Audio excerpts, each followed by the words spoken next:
ও নমরুদ, তুমি শোনো, আমার আল্লাহ প্রত্যেকটা দিন পূর্ব দিক থেকে সূর্য উদিত করেন।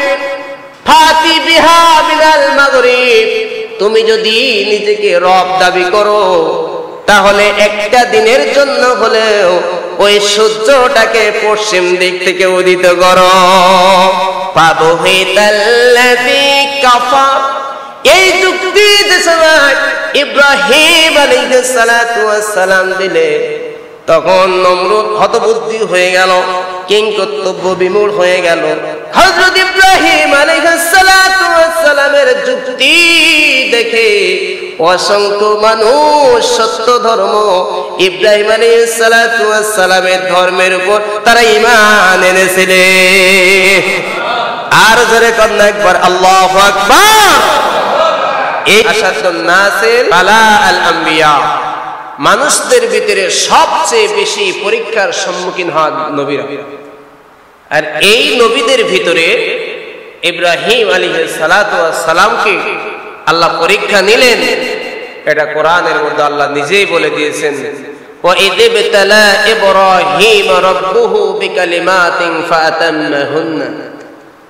আমি ইব্রাহিমকে অনেকগুলো পরীক্ষা নিয়েছি, ফাতাম্মাহুন্না, এবং ইব্রাহিম খলিলুল্লাহ সবগুলো পরীক্ষায় উত্তীর্ণ হয়েছে।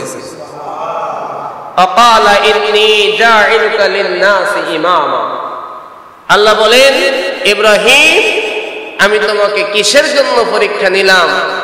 এই জন্য পরীক্ষা নিলাম, ইন্নী জাইলুকা লিন-নাসি ইমামা, আমি তোমাকে মানুষদের জন্য, তোমাকে পৃথিবীবাসীর জন্য নেতা বানাতে চাই। তো নেতা হতে হলে বিভিন্ন পরীক্ষার সম্মুখীন হতে হয়। তো আমরা গত জুমাবার আলোচনা শুনতেছিলাম, ইব্রাহিম খলিলুল্লাহ কুঠার হাতে নিয়ে সবগুলো মূর্তি ভেঙে ফেললেন, শুধুমাত্র একটি মূর্তি রেখেছিলেন, বড় মূর্তিটা। কথা বলেন ঠিক কিনা? আমরা ধারাবাহিকভাবে আলোচনা করব। তো এই ঘটনা মানুষ নমরুদকে যে বলল, বৎসনন্দা, আপনারই আইনমন্ত্রী আজর, আইনমন্ত্রীর নাম কি ছিল? আজর ছিল ইব্রাহিম আলাইহিস সালামের বাবা। তা আপনার আইনমন্ত্রীর সন্তান ইব্রাহিম, সে আপনার আইন ভঙ্গ করে আমাদের মূর্তিগুলোকে জুজাজান, খণ্ড খণ্ড করে ফেলেছে। ফাতু বিহি আলা আইনিন নাস লাআল্লাহুম ইয়াশহাদুন, তোমরা ইব্রাহিমকে আমাদের সামনে হাজির করো, তার কাছ থেকে কৈফিয়ত চাইবে, এমন শিক্ষা তাকে দেবে, লাআল্লাহুম ইয়াশহাদুন, মানুষ যেন সাক্ষী হয়ে যায়, মানে মানুষ যেন তার থেকে একটা শিক্ষা নিয়ে এই ধরনের কাজে আর ভবিষ্যতে কেউ কখনো করার মতো দুঃসাহস না দেখায়। কিতাবের ভিতরে আসছে, শুধু ইব্রাহিমকে ডাক দিল, আর ইব্রাহিম খলিলুল্লাহ পৃথিবীর কোন মানুষকে ভয় করেন না। ভয় করেন কাকে? আল্লাহর উপর ভরসা করে রাজপ্রাসাদে গেলেন। ওই সময় নমরুদ বসা ছিল রাজপ্রাসাদে।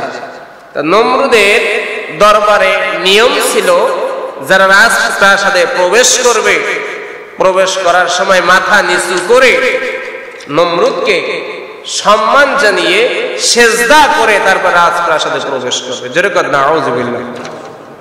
তো ইব্রাহিম হলেন আল্লাহর বন্ধু। ইব্রাহিম আল্লাহর নবী যে সময় রাজপ্রাসাদে প্রবেশ করলেন, মাথা উঁচু করে বীর পুরুষের মতো প্রবেশ করলেন। এই দৃশ্য দেখে নমরুদ তো তেলে বেগুনে জ্বলে উঠল, আরে ইব্রাহিম, তুমি রাজপ্রাসাদে প্রবেশ করলে অথচ আমাকে সেজদা করলে না কেন? ইব্রাহিম আলাইহিস সালাতু ওয়াস সালাম বললেন, আমার রব ছাড়া অন্য কাউকে সেজদা করতে হয় এটা আমি বিশ্বাস করি না। সুবহানাল্লাহ। এটা আমি মানি না। সেজদা করতে হবে শুধুমাত্র কেবলমাত্র একমাত্র কাকে? নমরুদ বলে, তোমার রব আবার কে?